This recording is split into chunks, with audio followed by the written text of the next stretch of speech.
gente! Tudo bem com vocês? Então, hoje eu vou fazer um vídeo que é um stand vlog. E eu tô com o cabelo tudo bagunçado mesmo, porque eu tava com ele amarrado, só que daí eu só tirei, pensei em fazer um vídeo e aí ficou assim bagunçado. Hoje eu vou fazer um stand vlog e não se esqueça de deixar seu like e se inscrever no canal.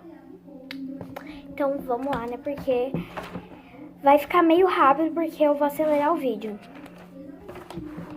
Então, gente, eu vou precisar fazer primeiro o resumo de inglês.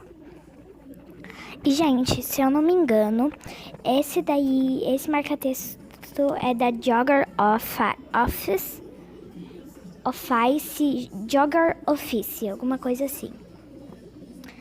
E daí, essa lapiseira que eu tô usando é da Bic, é 0.7 que tá escrito, ela tem borracha e tudo.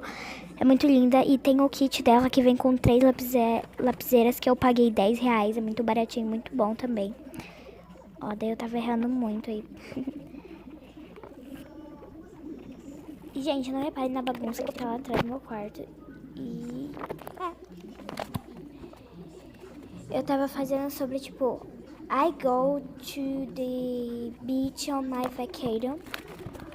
Porque a gente tá estudando sobre isso. E esse marca-texto amarelo é da Molin. É da Molin. Vive Light, alguma coisa assim. É da Molin. Ó, e, gente, olha o estado dele. Ele tá, tipo, muito feio. Ó, ficou assim. Se vocês quiserem que eu faça lettering,